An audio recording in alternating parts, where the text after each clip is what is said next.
Yeah. You gotta work. You gotta work, grind, shine, it's mine. Gotta show everybody it's my time. Getting here, you gotta work, grind, shine. Never mind who talking down, cause they lying. Don't talk, you gotta work. Let the conversation begin.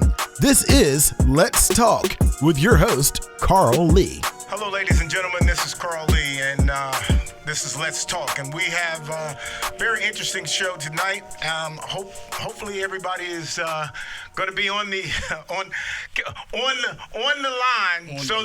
the line watching, just in case. But we know the Michigan game is on. My co-host Hollis Lewis is here. What's up? And I'm going to say, I'm gonna let my guest introduce himself. But I got to say a little bit about him just because, I feel like I know him, and I kind of have a feeling about who he is as an athlete. I think this young man, from the time I seen him when I was at South Charleston for a brief time. Well, before that, South Charleston, all the way through. But for sure, when I got to the high school, South Charleston High School, and there was a whole lot of talk about a whole lot of guys being, special. Yeah. And so in my mind, I'm thinking, okay, well, I'm going to walk in, I'm going to see a lot of special. Mm-hmm. But there's a different kind of special in some players, and you just see it. And I saw it with this young man, and while I did not get the opportunity to coach him, I respect his talent, and I feel as though he is, to me,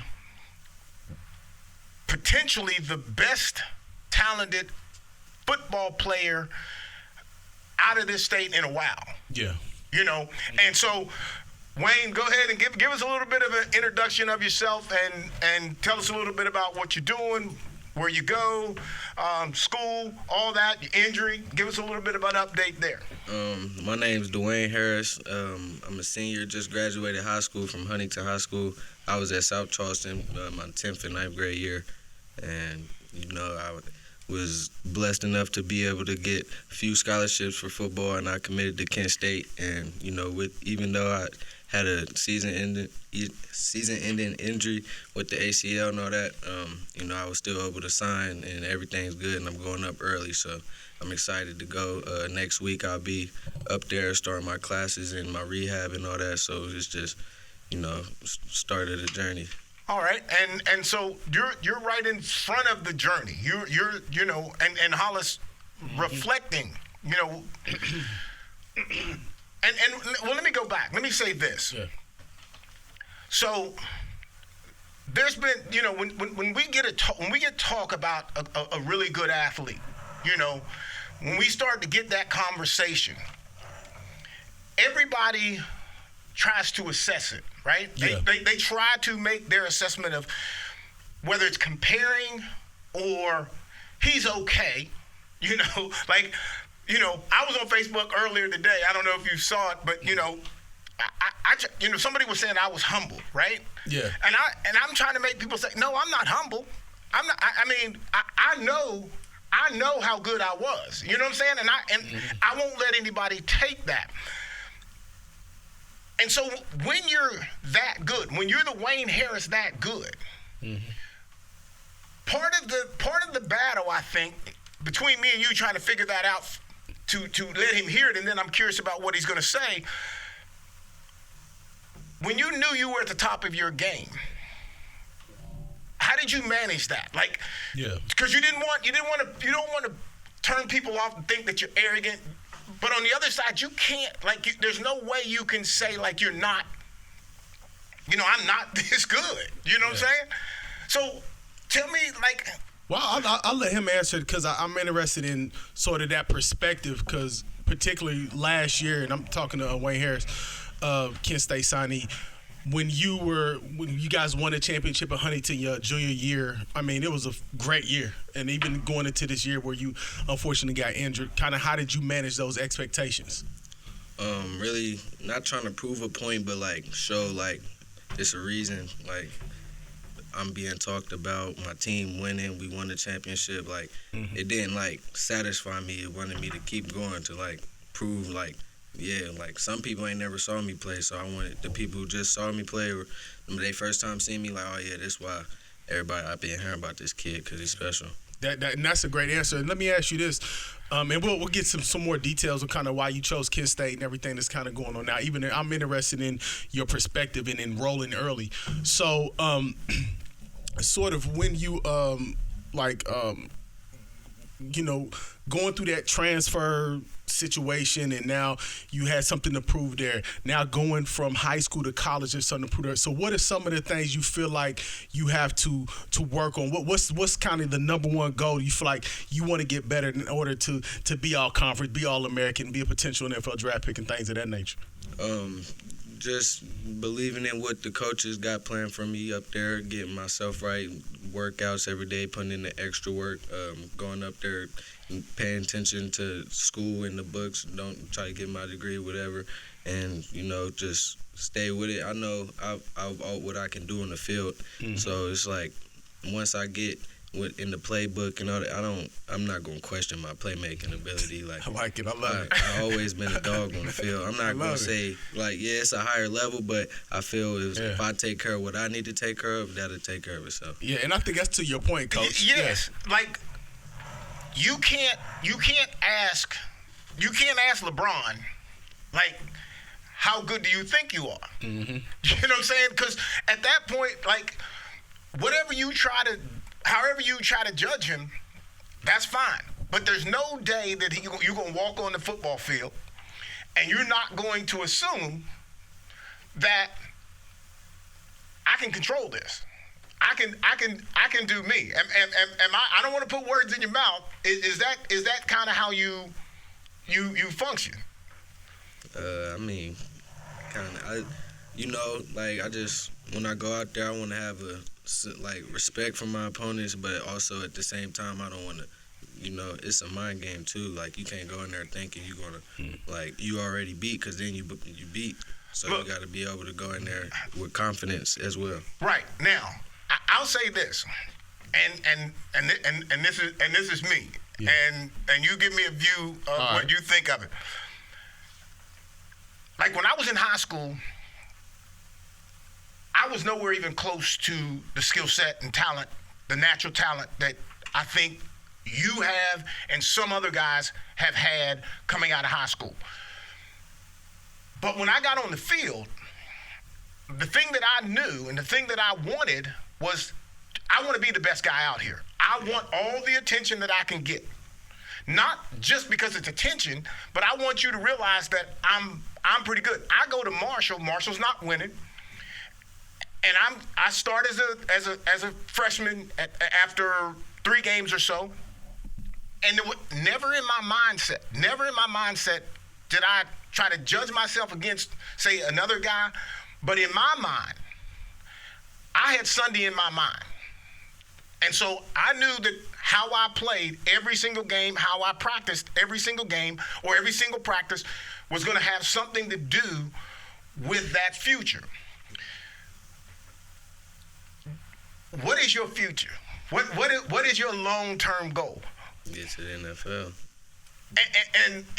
And to me, I love that. And the very first thing people are going to say is too small. I used to hear that all the time. Too small. Okay. Well, Barry Sanders would have been naturally too small, but if you have that tag on you, what changes that dynamic is how good you are. Yeah. You're not just small and average. And I don't know if I've ever seen you play average. And I don't think you know average. Like, I don't know if you could get on the field, have a bad, and I don't want to say have a bad day, but feel like, oh gosh, I just ain't feeling it. I think when I watch you play, I think you show me. You do show me that dog that's chasing the bone every single play. Throw me the ball every time. Throw at me every single time. Like I wanted people to throw the ball at me because I want the attention. I want all of the accolades that are out there to get. I don't want anybody else to get it. And it ain't personal. It's just that I want me. Yeah. And I think the hard part for people, and even a young man like you to say that out loud. You may not have the ability to say that out loud because maybe people will say, oh, he because I don't want you coming across arrogant on this show. I want you to come across to be a young man that knows he can play and has control, as much as control as anybody can have for their future. Mm-hmm. And you that's in your hands. That's in your workout, your work ethic, all those kind of things, your performance on the field, all of that. And I think that's a critical piece that a lot of great players in high school, they don't keep advancing. Yeah. And let me jump in because when you mentioned control, it brought up something.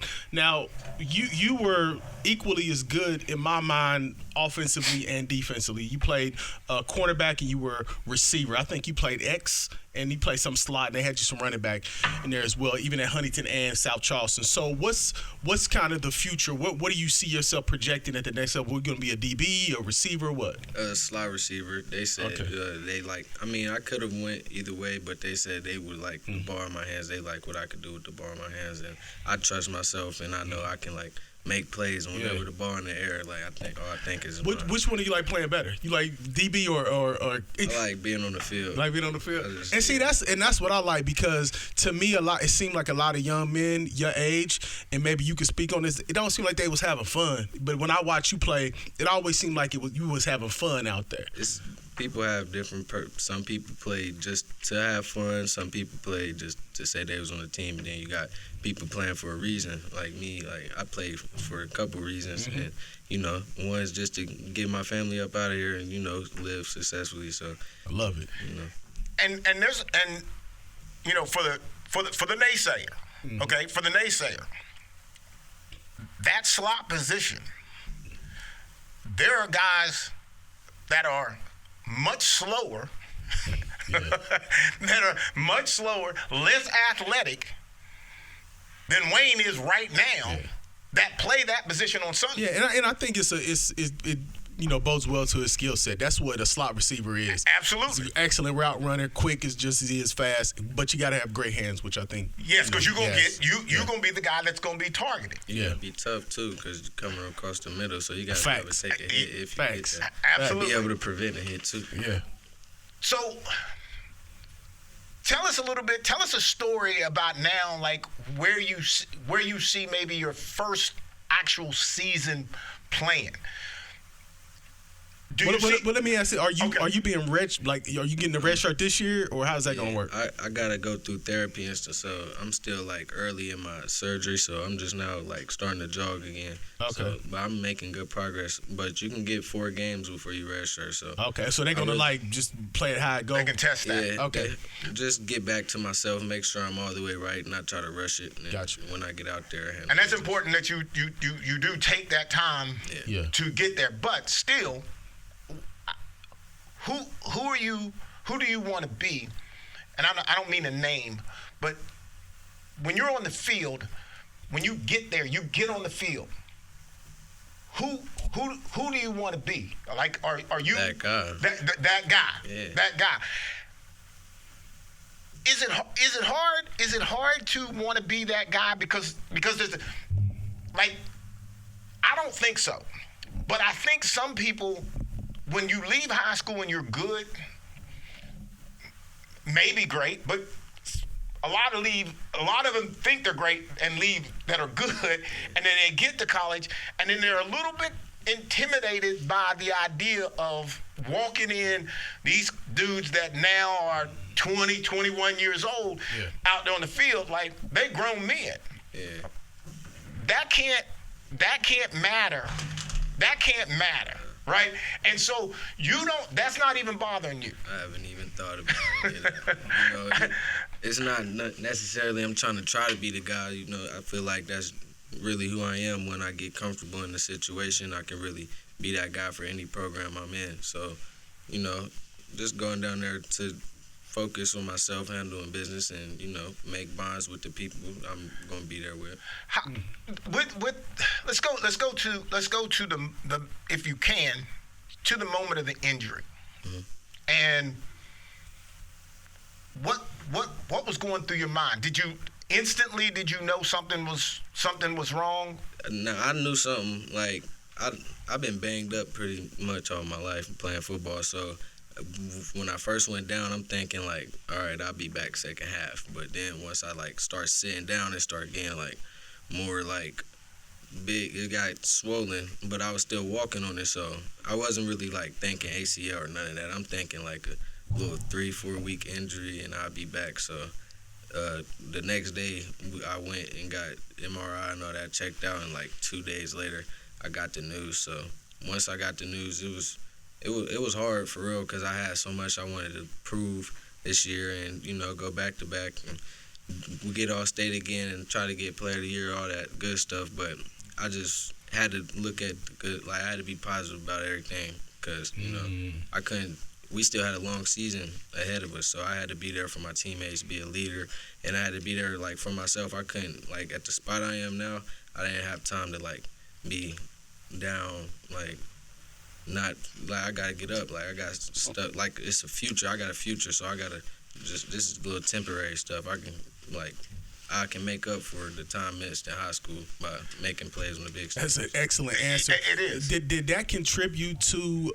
Let me ask you this: was entering college early, was that always a part of the plan, or did the injury sort of contribute to that? Yeah, I mean, it was always it was an option because I wanted to either go early or play basketball my last year. So it was a toss-up between that. But once I, went down, I knew for sure, all right, I'm going to go ahead and get out of here, focus up.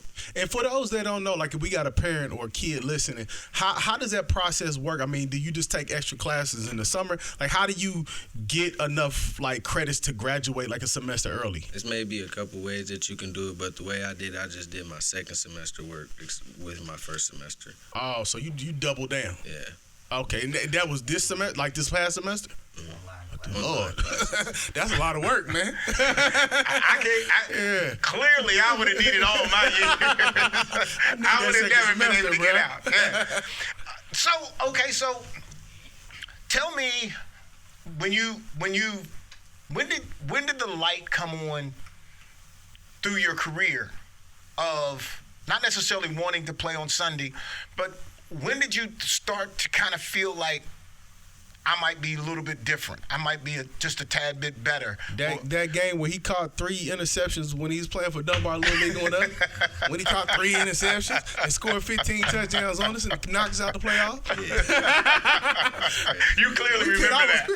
I couldn't do nothing. Yeah, that was crazy. I say I really started to see what I wanted to do. My freshman year, I had a great guy to look up to, Zaki Lawton. He was really that's when the schools was really hitting his phone, and we would go get something to eat after practice. I'd just be in the car listening to him talking to different coaches back to back. So I'm yeah, that's really cool. And then once it was time, all my friends, we coming in, we was good that year. So, guys thought we was going to just come in and play varsity, wasn't playing varsity. But what I told Coach Mays, I promise you, you gonna see, I ain't no JV player. I can play varsity. So my first game, really, when I went out there, I did good. So I was that whole year, I really I didn't really take off, but I proved I belonged as a freshman, as the youngest out there. And I say 10th grade when I really was getting comfortable doing what I wanted to do on the field. I realized I can do something with this because I was going out of state.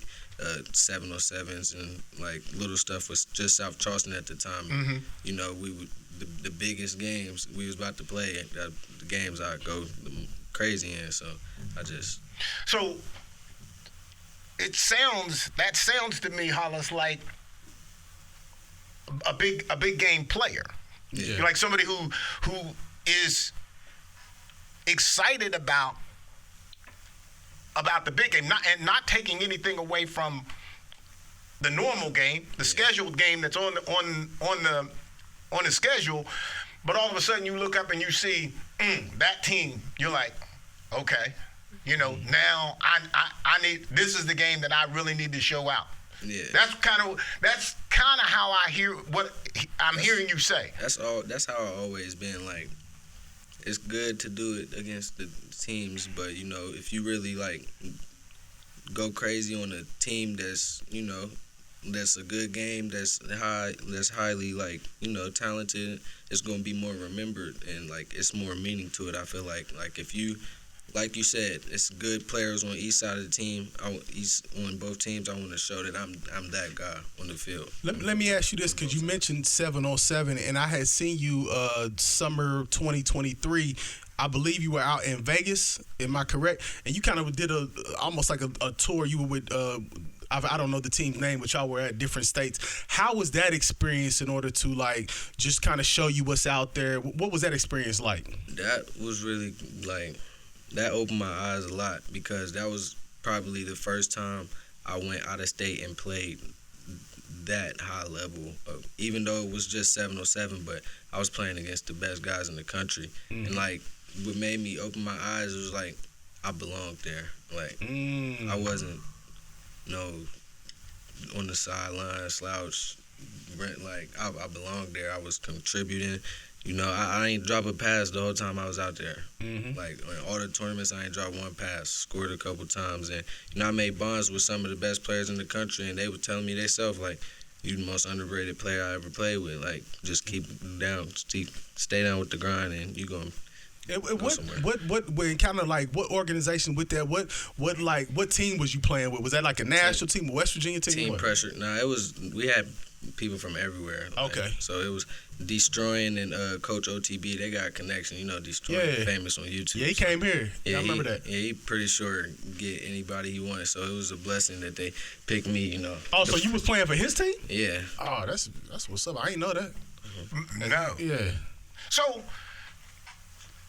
you've had an opportunity really throughout your career as a whole to be in front of people who can help you talent-wise, coaches that are notable coaches in your, I guess, I don't know, travel or the external piece of your football outside of high school, middle school, that type of thing. You've had opportunities to be around some really notable coaches who have also supported you and reconfirmed to you that you have a bright future. They see something. And even, like you said, players who were top players in the country saying to you, like, hey, man, you belong in this situation too. You belong in that. So you've been around that for a long time.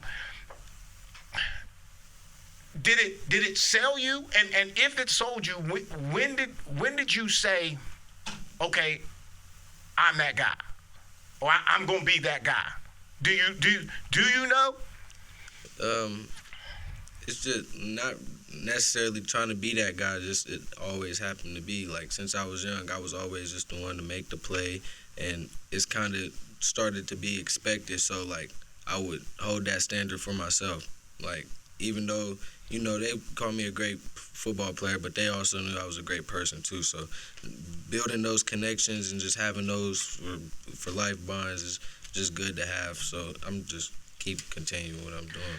And when you left South Charleston, and there was a host of people who were like, I don't know, were thinking like, okay, so like I could be mad at you.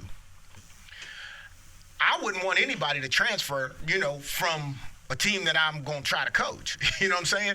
But I never ever was like, and I think, I've had conversation with different people talking about like, hey man, Wayne, if I can help Wayne do anything, I will do anything to help him, because to me, I just felt like you were just a guy.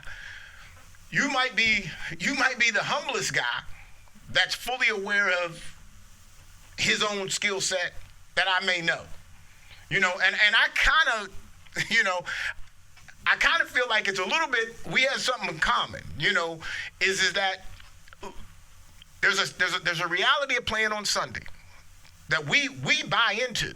Like, can't anybody tell me that I can't do it. I'm going to take that shot. Everything that I'm going to do is going to be about that shot. I'm not going to be the guy that's going to sit around and do nothing. I'm going to put in the work all the time. I don't know,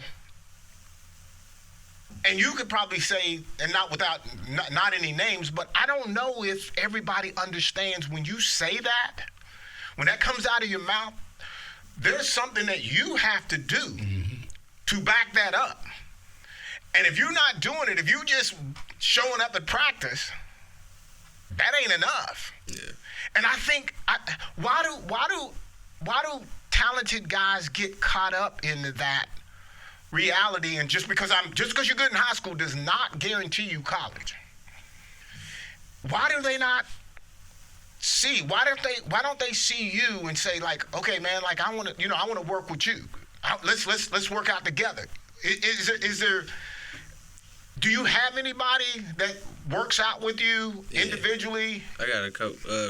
I have a couple, like, back when I was in Charleston, I tried to keep, like, a couple of guys working, but, when I really left and when I feel like my game took a big leap is when me and Jamari Tubbs, we was working every day, going to the field, getting work in, working routes, getting in the weight room, like, and I seen a big leap in his game too. So, it definitely helps having that person, like, to push you, and then also, like, seeing how far they coming, because it helps you, that you coming, like, you getting better as well.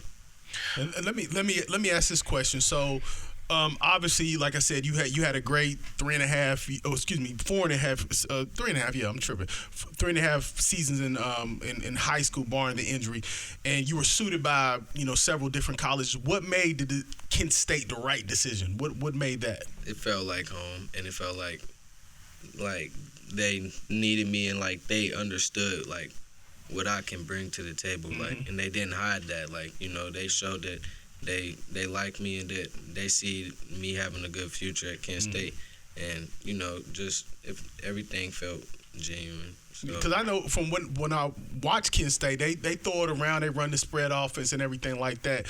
So offensively, and you're going to play a slot receiver that you mentioned earlier, do you feel like it's somewhere you can prosper in that specific offense? Yeah, for sure. And that's something they told me and we talked about. Like, it's similar to the offenses I ran in high school. So, like, quick pace, like, no huddle, just fast, getting the ball out there fast. So, I just can't wait to get out there. That's what's up. All right, ladies and gentlemen, we're going to take a quick break, and we'll be right back with Let's Talk. Contact Carl Lee on email, letstalkcarllee@gmail.com, or text 409-422-7539. You're listening to Let's Talk with Carl Lee. Sponsorship opportunities are available. Email letstalk@promessage.com or call 304-342-8131. For more information, visit WCHSnetwork.com/Let's Talk. Now, back to the conversation. All right, ladies and gentlemen, we're back from the break, and Hollis, I think you have a question for Wayne. Yeah, so we had mentioned earlier about the 707, the national circuit that you participated in. I think it was 2023 this past summer. So where are some of the venues that you played in? What are some of the states and you traveled to? My first one was in Orlando, Florida. I went down there, and we went to Baltimore, Vegas, and Atlanta. Okay. So you've been pretty much California, all over the country. California too. California. So it's clear to me that you have seen already, from a receiver standpoint, you've seen some of the best defensive backs, in the country in high school already. So you've competed against them already. So that makes you even more comfortable going forward, I would guess. Yeah. How does that make you feel, knowing that, okay, I've already I've experienced that. Yeah, it's different out there. Like when you got going against somebody who really knows what they're doing and practice that, like they know the technique and they know how to read what you're doing. So like you got to really be quick with your decisions, and you got to really be able to make a move and be quick with it. So let me ask you this: is like traveling and you getting that experience playing with other top guys in the nation, and I think that was probably the perfect age. You was a junior in high school or about to be a senior.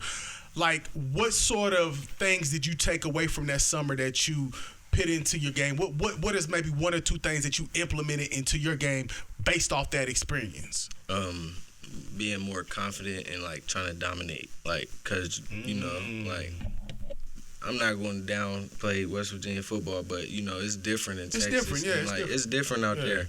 So when I came back, it's like just seeing like the stuff they would do. Like they would tell me their workout plans and like how early they would get up and like, you know, the stuff they would do, the workouts to like get them where they would get to. So I would try to come back and put that in my workout routine, and then when I'm out there, just really try to dominate the show. Like I'm not only competing against West Virginia talent, like I'm going global with it. See, and that's important because I think, you know, my daughters, they run in track. And one of the things about track, if you ever ran like for striders, you know, it's like you compete nationally, competing against other states. Yeah. And I think one of the problems that we have here in West Virginia is that we tend to be state focused. Yeah. You're not like competing. You're not thinking of yourself as like, okay, I'm competing nationally. I'm not just competing against Huntington, South Charleston. Yeah. I'm competing against everybody that's trying to get a scholarship. Yeah, I mean, you can think like that, but when you really open your eyes and like it'll just help you, you'll see, because West Virginia is like behind in those kind of aspects. Yeah, I think the issue with West Virginia is the number of Dwayne Harris's that you see. Mm-hmm. You know, they're rare. I think when you start going to Atlanta, you start going to Chicago, you start going to Florida, California, you got 6, 7, 8, 9, 10 of those guys all maybe on one side of the ball. You know what I'm saying? See, I agree with that, but I disagree. But wait a minute, you ain't let me finish. Okay. But regardless of that reality, that does not mean that you can't compete with that. No, I just think that we don't have the numbers of skill set players that Atlanta might have or California, just because the numbers. The number, yeah. I mean, because our whole state's population can probably fit into Atlanta, a neighborhood in Atlanta, maybe. Right, and like.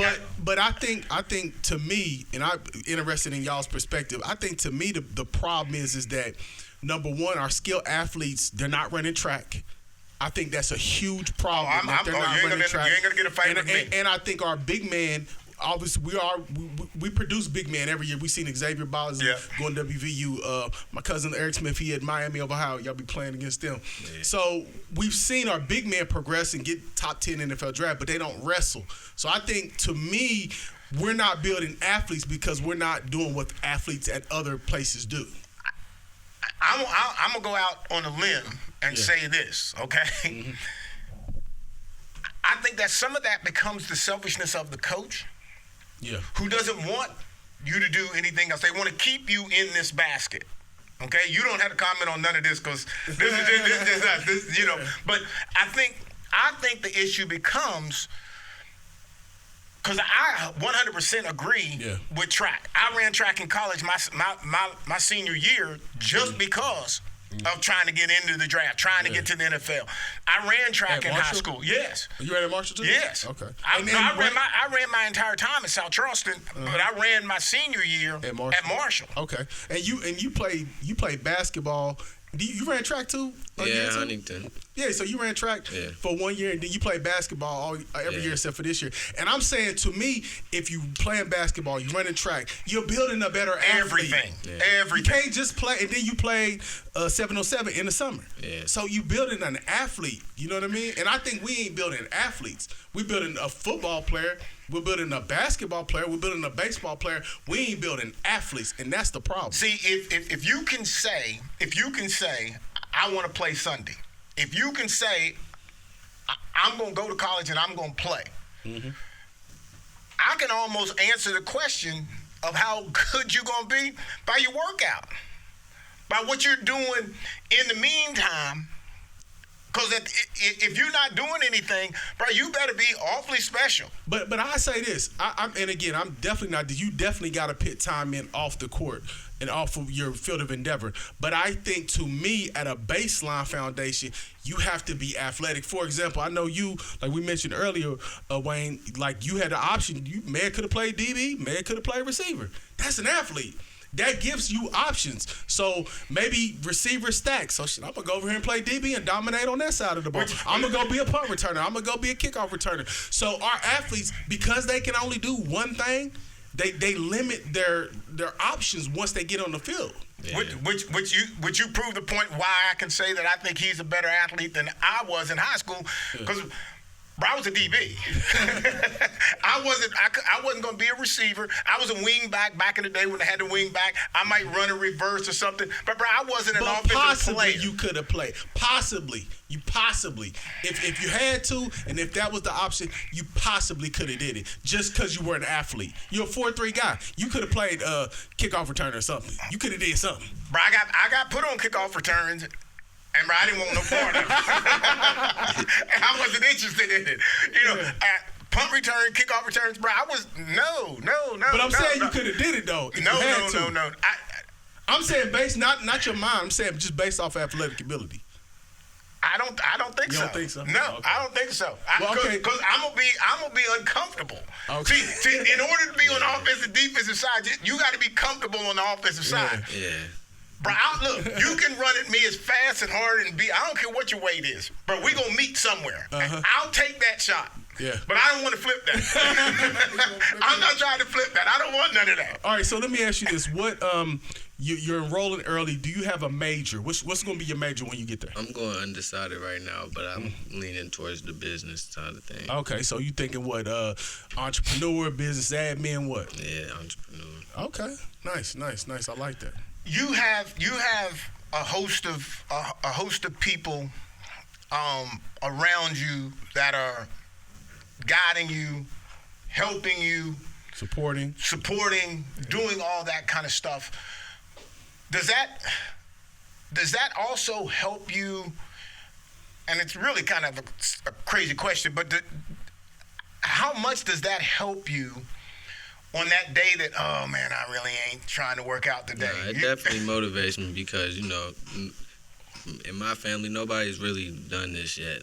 So it's not necessarily advice they can give me. It's like advice they give me to what not to do. What they went through is something I don't want to do. And it's been little simple stuff that I've seen, like just friends going down that path. Like, it's all love still, but I got a chance to really change something, and be something in this world. Mm-hmm. So why not take that chance? And I got a book, Do As I Say, Not As I Do.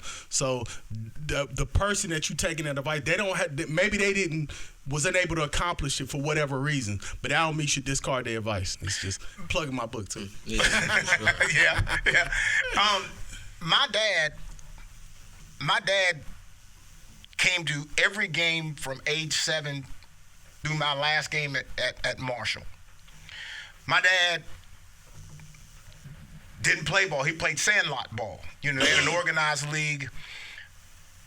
But my dad he was to me, it was at first, not at first, but midway through, he got to be like a burden to me. Like, gosh, he always want to talk about the game and all my bad stuff, Mm-hmm. And bro, what I realized was the first day that I got to Minnesota and I'm sitting in my locker with my name sitting above me with a crazy number that I ain't never seen, 39, I'm like thinking, this is what all that was for. Yeah, this is what Dad was talking about. And in spite of him not being in that zone, what he knew was we watched it. Bruh, if I needed weights, he got me weights. Yeah. And don't act like you're not gonna get on that weight bench that day. Act like you ain't gonna work out that day. What are you doing? Yeah. What's going on here? Yeah. You talking about Sunday, somebody working. And so I understood through that lesson Bro, I understood the reality of working out. And I'm a 5:45, was a 5:45, wake up, hit the road, 18 weeks for 16 weeks of the season. Yeah. And to me, I'm saying if you're not if you're not willing to put in the work, because where you are right now, brother, double your workout. Not saying you ain't working out hard enough and none of that. Double your workout and ask yourself, now how good would I be? Yeah. How far would I go then? Because to me, all my guys used to say, man, you work out too much. You doing too much. Yeah. No. I've heard that before. Yeah, no, I know. That's enough for me. You know, and again, at first I thought it was crazy. But once the accolades and each step started, I kept making the next step. Yeah. Man, no, you know. And so to me, I can appreciate your mindset. I can appreciate what your talents are right now. And I challenge you to never, ever be comfortable with that's enough. That day when you're down, I can't do one more. Somebody saying, come on, we got one more. I can't do one more. Do one more. And then come back and say, I'm going to do another one just because. Because when you do that, that's who you become. And you won't know it any other way. So when you're getting pushed and you decide that you're going to take that push, then push yourself one more time. Yeah. And let me jump in and let me that's sort of the physical side. I want to talk about like the sort of the emotional side of this, you know. And I think all of us in this room can probably, you know, would have an opinion or have a thought on this. When you are in the position that you in, I'm in, Coach Lee's in. Obviously, not only you have the family kind of looking to you also have the kids and your classmates and those people looking up to you and holding you to a certain standard and that sort of thing. So, how is sort of that pressure and that transition? How have you dealt with that? How's that been for you? I wouldn't say it's pressure. I enjoy seeing like little kids looking up to me. I really didn't realize it at first, but like it's strange. It's a trip, right? Yeah, because when you gotta think, when you was a kid, it was certain high school players and like college players you looked up to. But you know, seeing little kids walk up to me, like just trying to do stuff I do, just, you know, compliment me and stuff, it feel good. So it makes me want to keep doing the right thing. That's what's up. And let me say to that a negative piece to it. Okay, so until we start recognizing our West Virginia athletes, so that the young men and women can realize that we have had some very, very successful players, athletes come out of West Virginia. Until we can't let a generation, you know, you can't let a Robert Alexander, you know, who passes away, you can't let him be forgotten. Yeah. And when's the last time anybody said his name? I say it every show. I say it every show. I say it every show because that was the guy who taught me how to work out. Yeah. And so I owe everything that I can possibly give him. I owe it to him. Yeah, I think we don't have that. I think we do a good job of covering our athletes when they're here. It's just like if they choose to really, and I hate to say, if they choose to not go to WVU or they're not in that pipeline, we don't cover them as much. Because to truth be told, we got a lot of D1 athletes out here. We got a few in the MAC. We got some playing, you know, like I said, Xavier Bosley just came from Jacksonville State. So I think we just have to do a better job of covering them if they leave the state. You know what I mean? Because, like I said, on our team alone, that 2020 team, I mean, we got Chris McCorkle down in Florida, Mondrell, Zaki, Trey Dunn, Hunter. He was at Marshall for a minute. Yeah, Maury. So we had like 5-6 D1 players on that team. But my argument is, okay, they go somewhere, but we talk about. Well, I'll just say it this way: if you don't go to WVU, then it becomes an issue. Yeah, if you don't go to WVU, ain't nobody covering you. Yeah, they're not covering you. Yeah. So I think it's up to us. So that but I think because I think the problem is you don't know who's following Bosley. Yeah. You know what I'm saying? And now he's at WVU, so now the whole state's gonna be around him. Yeah. But somebody else that's going to go somewhere else, you got to follow them too. I agree with you. And I just don't understand. But I think that's a shortfall, not necessarily on the people. I think that's a shortfall on the media. Oh, I do too. Yeah, I think it's the media's issue. Because the fan base will drop. You know what I'm saying? And I won't say drop. They'll support you, but they don't know what you're doing. Yeah, like I said, we just had Grant Wells. He was at Vautech. We had Chance Knox. He was at VMI.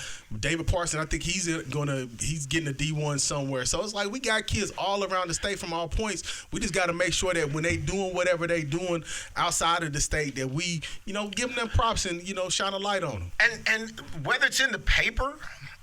But put it online. Somewhere. Talk about it somewhere. Talk about that kid. Get him on the news. And I don't know. Maybe the idea is like kids don't. They can't. They're not very good at being interviewed. But let me ask you this: Is Wayne? Is that something that you thought about when you was making that college decision, or you was just that wasn't sort of in your consideration? I feel like when you're making a college decision, at the end of the day, it's like where you're needed. It depends what you want to like. If you want to give yourself a chance to play on the biggest stage in football, like you got to go where you're wanted. Like you can't like you would just be hurting yourself if you had a school. Like I had options, and I could have went places to like we want you, but like Kent was going out their way to like show come when I got injured, they was coming to my house like. Just showing love, texting me, calling me every day, like just you just doing yourself a favor if you do that. If you go somewhere where you like, like you gonna have bigger schools, and I had like people in my ear helping me like don't like let the big schools like just cause they have more for you like don't just go based off of that.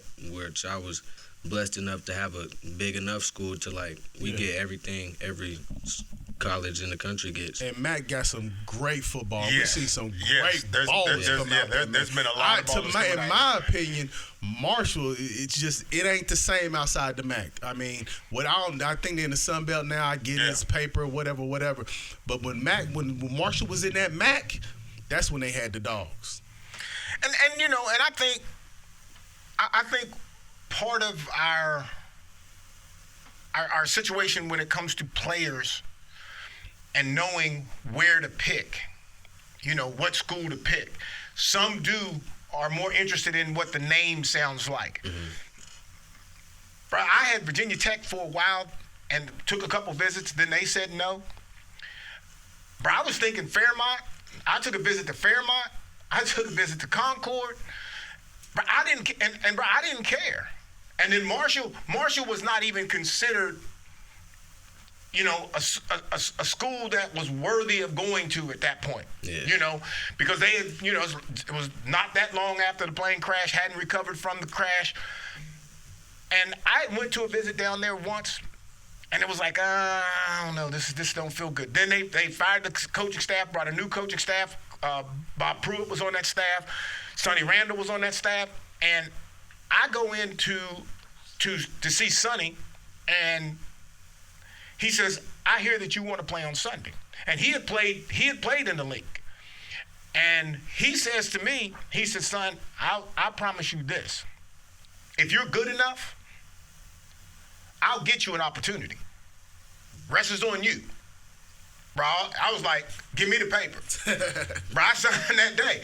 Because, like you say, I'm looking for something for him to say that's going to entice me enough to say this is the right place. And I wish more of our athletes would have that mindset that you just said.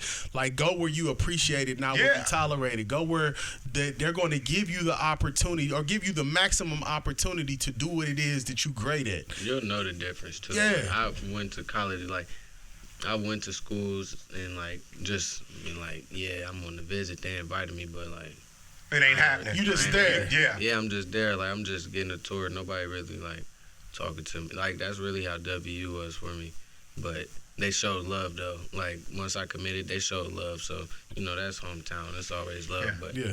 it's like, that's something that, you know, in-state players want to do. Like, go, like, to their home state, play for their home state. So, like, you can't, like, let something like that really determine your decision. Because at the end of the day, I had to make the decision. Can't mess with me more, so I can't, like. And I think it's about what you want too, because I think your desire is obviously you want to be a great college football player. You trying to get to a professional level, the NFL, and play and maximize it that way. And I think from that mindset, you, like I said, you going where you at. Where some guys, I think, that it's like, well, if I could play at WVU, I could play, but if not, then I just don't want to play no more. You know what I mean? Yeah, that's crazy. I think it's two different mindsets too. But I'll just say, I'll reiterate, I just wish more of our athletes had that mindset. Like, I'm gonna go where it's at. I'm gonna go where they want me. Go where you can play. And go where Because if you got any future going forward, if you talk about Sunday, it's playing. Yeah. It's playing. Yeah. You know, but I didn't care. Marshall could have lost every single game every single year. But wasn't leaving. I wasn't leaving. I'm staying right there with this dude who I know played in the league. He already said. He said he wasn't leaving, but if they had a check at state, he wouldn't have been at state. They had some dollars for him somewhere else, he'd have been gone. That's a whole nother subject. Yeah, that's a whole nother subject. I you know, one of the things that before we wind down, one of the things that I want to say to you, Wayne, is, and Hollis has said this out loud already. You're just a good dude. You know, you always have been. You've been respectful to any and everybody that you've been around. Except for when he had 5 interceptions and 10 touchdowns. He wasn't respecting me that day. But everything, I think everything about you screams success. And at the end of the day, you control that. You yourself control that. Everybody can help you. Everybody can jump in. Everybody can put in the 2 cents. But at the end of the day, the player plays. And he or she, they have to be the best player that they can be. And if you're the best player you can be, I'm going to make the case wherever you're at, you're going to shine. Yeah. I did owe that, brother. Like I said, best of luck over here, man. Go have fun, man. You know how I do. Have fun over there, man. Hey, and if there's anything that I can help you with, you know how to reach me. I'll be willing to help you any kind of way I can. Yes, and I do have that workout program somewhere if you want it, all right? Yeah. But ladies and gentlemen, that's Wayne Harris. Wishing him the best of luck. Let me ask one more question before we go. All right, so spring ball, you're not participating in this year, right? Or how's that going to work? Probably not. Okay. Really, I don't know. Just going down there to see. Like, I'm trying to. Based off your injury. Yeah, just. So it's based off where your progress at. Okay, gotcha. I just wanted to clarify that. Okay. I would think that they probably wouldn't necessarily want him in contact and that type of stuff. I just don't see. But he might be out there helmet up or something like that. Yeah, just to see and learn and all that kind of stuff. They just told me like not to rush nothing. Like once I'm back to being myself, Wayne, like they're gonna throw me in the fire. Got you. Like, okay. See what I can do. All right, well, ladies and gentlemen, that's Let's Talk tonight, and we've had Wayne Harris here, and we wish him the best of luck. And Hollis, I'll see you next week. I appreciate y'all for having me too. Long live my brother KJ too. All right, no problem, man. We appreciate it. Appreciate you, brother. Yeah.